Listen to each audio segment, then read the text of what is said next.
అండి, ఇవాళ నా వంట స్పెషల్ వచ్చేసి ఏం చేస్తున్నాం అంటే చికెన్ ఫ్రై చేస్తున్నాం అండి. చూస్తున్నారు కదా, రొటీన్గా కాకుండా డిఫరెంట్గా చేస్తున్నాం అనమాట. ఇదిగో ఇట్లా పెద్ద పెద్ద పీసులు తీసుకొని చికెన్ ఇది ఫ్రై లాగా ఉంటుంది, ఇంకా మనం అన్నంలో కలుపుకుంటే కూడా మంచిగా కలుస్తుంది అనమాట. ఆ విధంగా అయితే నేను తయారీ విధానం మీకు చూపిస్తున్నాను అండి.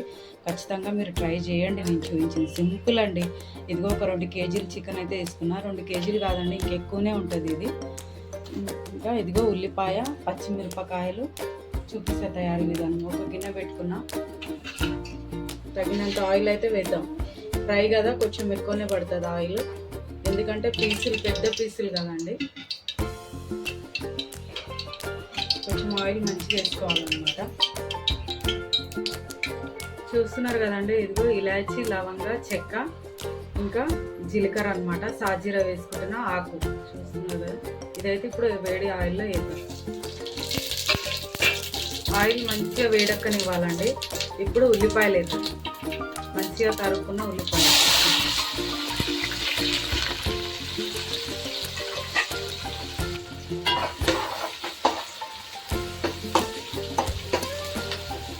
బాగా వేగనిద్దామండి ఇవైతే. ఇప్పుడు ఒక 2 పచ్చిమిరపకాయలు వేద్దామండి. పచ్చిమిరపకాయలు ఒక 2 పండిన మిరపకాయలు కూడా వేసినాం అనమాట. కరివేపాకు వేద్దాం.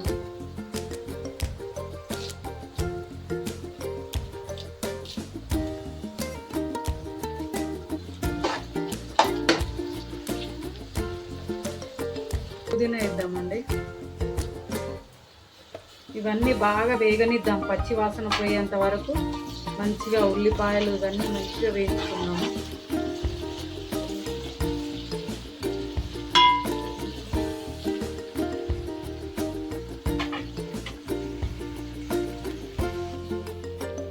చూస్తున్నారు కదండి, ఉల్లిపాయలు అయితే మంచిగా వేగినాయి కదా. ఇప్పుడు అల్లం పేస్ట్ వేద్దాం. చూస్తున్నారు కదా, కొంచెం అల్లం పేస్ట్ అయితే వేసుకోవాలి. ఇందులోనే పసుపు కూడా వేయాలి, 1 స్పూన్ పసుపు. కలుపుదాం మంచిగా.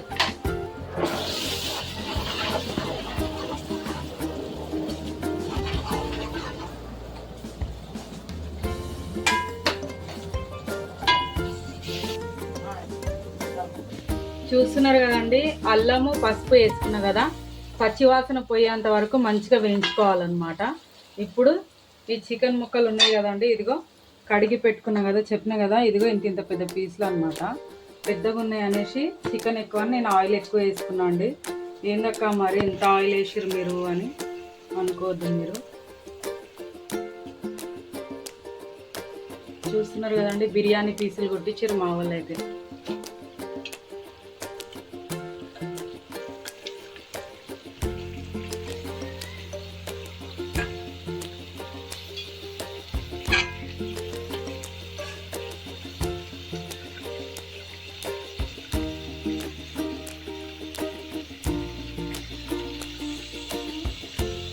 అస్సలు నీళ్ళు ఉండొద్దండి, నీళ్ళన్నీ మంచిగా ఉడగట్టుకోవాలన్నమాట.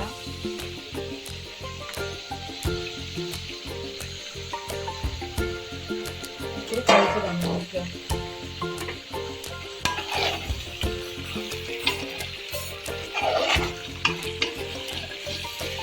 ఆయిల్లో కాసేపు ఉడకనిద్దామండి. ఒకసారి కలిపి పెట్టుకున్న తర్వాత ఈ ఉల్లిపాయ, ఈ అల్లం పేస్ట్, ఈ మసాలా ఉంది కదా, దీనికి ఫ్లేవర్ అంతా ముక్కలకు పట్టాలన్నమాట. బాగా వేగనిద్దాము. చూస్తున్నారు కదా, మూత పెడదాం.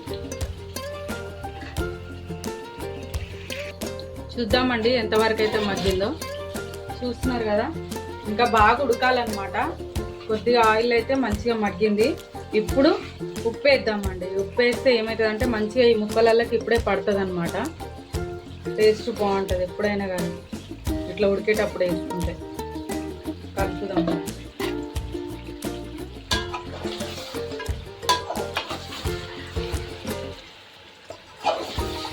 ముక్కలు బాగా ఏగనియాలండి.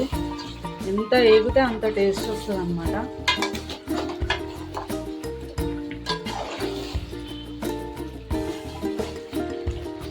ఇంకా కాసేపు మూత పెట్టి పెడతాం.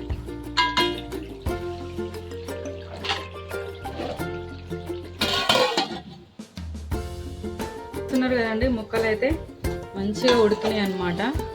ఇప్పుడు కారం కూడా వేద్దాము. కొంచెం అడుగాన మంచిగా కలుపుదామండి.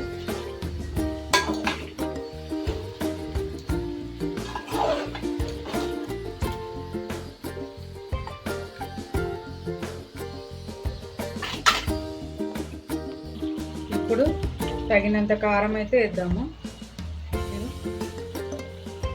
కారం,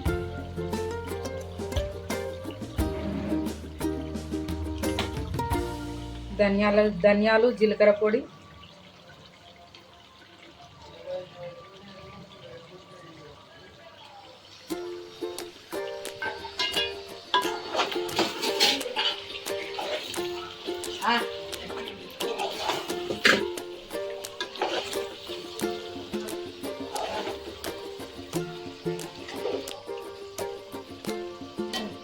కారము, మసాలా వేసి మంచిగా కలిపినాయి కదండి.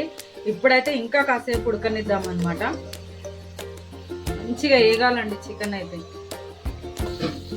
చూసారు కదండి, చికెన్ అయితే ఫ్రై అయిపోయింది అనమాట. అట్లా ఫ్రై లాగా ఇది మంచిగా కలుపుకుంటే కూర మనం కొంచెం ఒక్క ముక్క వేసుకొని అయినా కానీ రైస్ కలుపుకుంటే చాలా బాగుంటుందండి టేస్ట్ అయితే. ఒకసారి నేను చూపించిన విధానంగా అయితే మీరు ఖచ్చితంగా ట్రై చేయండి. చూస్తున్నారు కదా, ముక్కలు ఇట్లా పెద్ద పెద్ద పీసులు అయితే ఇట్లా మంచిగా ఉడికిపోతాయండి. మనకి ముక్క అనేది ఇట్లా ఇరిగిపోకుంటూ ఉంటుంది అనమాట. ఎందుకంటే ఫ్రై అంటే కొంచెం పెద్ద పీసులు ఉంటేనే బాగుంటుంది. ఇదిగో చూసిరు కదండి ఎంత మంచిగా వేగింది, చూసిరా? ఇట్లా ఈ కలర్ రావాలన్నమాట ముక్క అనేది, అప్పుడు బాగుంటుంది, టేస్ట్ బాగుంటుంది, మంచిగా ఉడికిపోతుంది అనమాట. ఫ్రై అంటే ఇట్లా ఉండాలండి అసలు ఎప్పుడైనా కానీ. ఒకసారి మీరు ట్రై చేయండి. పీసులు పెద్దగా కట్ చేయించుకుంటే బాగుంటుంది అనమాట ఎప్పుడైనా.